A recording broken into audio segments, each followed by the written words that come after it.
నా పేరు ప్రవీరుడు. మనం అందరికీ ఎరికే కాటి కాపరి. శవాలని కాల్చడానికి సచ్చినోళ్ల దగ్గర సుంకం వసూలు చెయ్యాలి. ఇంకా నేను చెప్పినట్టల్లా చెయ్యాలి. చేస్తావా? రా, నాతో రా, నా కాడ బంటుగా ఉందువు గాని ఇష్టమేన.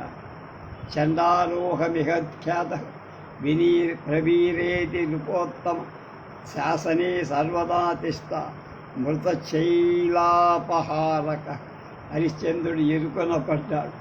ఆపుకోలేక, అవునలేక, కాదనలేక క్షణకాలం ఆలోచించి, ప్రవీర, బ్రాహ్మణుడు కానీ క్షత్రుడిని కానీ నన్ను కొనుక్కోవాలని ఆశించా. ఉత్తమ మధ్యమ అధముల ధర్మాలు కూడా అదే రీతిలో అని పెద్దలంటారు అన్నాడు. ఏదో అనుమానం. ఏవయ్యో, ఆలోచించకుండా మాట్లాడుతున్నావు.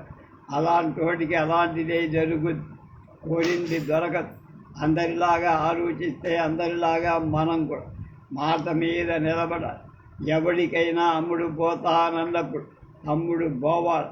నిజం మాట్లాడితే నువ్వు ఇప్పుడు నాకు అమ్ముడైనట్టే. ప్రవీరా, అది తప్పినవాడు అర్థమా ఆడి తప్పిన భయంకరమైన నరకానికి పోతా. అంతకంటే చండాలత్వం నయం. నేను మాట తప్పను, సత్యానికి నిలబడదు.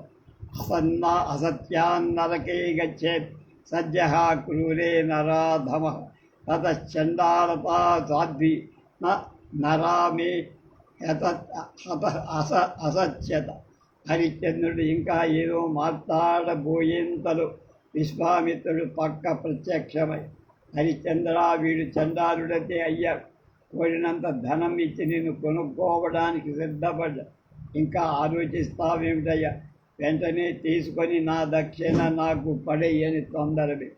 కౌశిక సూర్యవంశంలో పుట్టినవన్, రాజ్యాలేలినవన్, డబ్బు కోసమని ఒక చండాలుడికి దాసుని అవ్వన? ఇది నీకు న్యాయమా అన్నా. సరే, నీ ఇష్టం.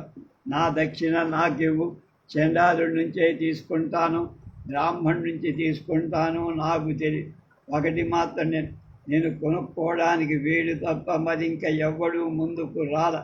ధనం ఇవ్వకపోతే నేను ఊరుకో. సూర్యాస్తమయానికి ఇంకా అరగంట మాత్రమే. ఆలోచించుకో. బాకీ చెల్లిస్తావో శాపాగ్నిలో బూడిద అవుతా. హరిశ్చంద్రుడు కుదేలైపోయాడు, జీవోత్సవమైపోయాడు. మహర్షి క్షమించు అంటూ కాళ్ళు పట్టుకున్నాడు. నేను దాసుని, ఆర్తుణ్ణి, దీనుణ్ణి, విశేషించి నీ భక్తుని చండాలుడితో సాకర్యం చేసి భరించలేను. విప్రోత్తమా, కాసింత అనుగ్రహించి దయ చూపించి నువ్వే నన్ను సేవకుడిగా తీసుకొని బాకీ జమేసుకో. నీ దగ్గరే పడి ఉంటా. చెప్పిందల్లా చేస్తా, నీ మనసుకు నచ్చేతుయ. హరిశ్చంద్ర, సరే అయితే ఇంతగా బతిమాలుతున్నావు కనుక అంగీకరిస్తున్నా. నిన్ను కింకరుడుగా స్వీకరిస్తున్నా. నేను ఏది చెబితే అది చెయ్యాలి. ఎప్పుడు దేనికి కాదనకు. హరిశ్చంద్రుడు అంగీకరించాడు. ఆ కాసంతకే ఏదో పెద్ద గండం తప్పిపోయినట్టుగా సంతోషించాడు. మరొక జన్మ ఎత్తాన్రా భగవంతుడా అనుకున్నా. సుమహర్షి, నువ్వు గీసిన గీటు దాటను. ఏది ఆజ్ఞాపిస్తే అది చేస్తా. ఆజ్ఞాపించు. ఇప్పుడు ఏం చెయ్యమంటావు అంటే లేచను. విశ్వామిత్రుడు చండాలుడి వైపు తిరిగి, చండాల, ఇదిగో వీడు నా దాసుడు. నేను అమ్ముతున్నా, కొనుక్కు. అప్పుడు నాకు కింకరుడు అవసరం లేదు. ఇప్పుడు నాకు కింకరుడు అవసరం లేదు. డబ్బు కావాలి. ఎంత ఇవ్వగలవో అంతా ఇచ్చి కొనుక్కొని కావాలంటున్నావు. చండాలుడు ముసిమిసి నవ్వుతూ విశ్వామిత్రుడికి కాసింత దగ్గరగా వచ్చాడు. మహర్షి, ప్రయాగ మండలంలో నాకు 10 యోజనాల పొలము. అది రత్నగర్.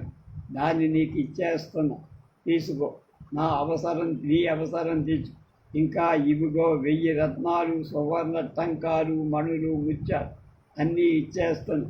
నెల సరిపోవచ్చు. తీసుకో అంటూ వంచి గుమ్మరించాడు కౌశికుడు. తీసుకో. ఆహా, ఈ మహర్షి ఎంత చక్కని! కళ్ళ ఎదుటే మారు బేరం చేసేశాడు. సరే, కానీ నేను విశ్వామిత్రుడికి సొత్తునయ్యా కనుక ఈయనగా నన్ను ఏం చేసినా చేసుకోవాలి. కాదంటానికి లేదని హరిశ్చంద్రుడు అనుకుంటున్నంతలో ఆకాశం నుంచి పుష్పవృష్టి కురిసింది. అశరీరవాణి వినిపించింది. మహారాజా, రుణ విముక్తుడి అయ్యావు. విశ్వామిత్రుడి దక్షిణ పూర్తయింది. నోట మాట నిలబెట్టుకున్నావు సాధు అంటూ ఇంద్రాది దేవతలు అభినందించారు. హరిశ్చంద్రుడు సంబరపడ్డాడు. మహర్షి, నువ్వే తల్లివి, తండ్రి, నువ్వే నా బంధువు. ఈ రుణం తీర్చడం కోసం ఎంతకాలం పరితపించాను. అది ఈ క్షణంలో తీరిపోయి మనస్సు తేలికపడి ఇప్పుడు ఏం చెయ్యమంటావో చెప్పు, ఆజ్ఞాపించు. నీ ఆజ్ఞలే నాకు శ్రేయోదాయకాలు అని నమస్కరించి నిలబడి, హరిశ్చంద్ర, ఈ క్షణం నుంచి ఈ చండాలుడు ఏది చెబితే అది చెయ్యి, శుభం భవతు అంటూ ఆ డబ్బు తీసుకొని వెళ్ళిపోయాడు కౌశికుడు. 23వ అధ్యాయం 38 శ్లోకాల భావం అదంతా. రేపు కాటి కాపరిగా హరిశ్చంద్రుడు ఏం చేశాడో తెలుసుకో.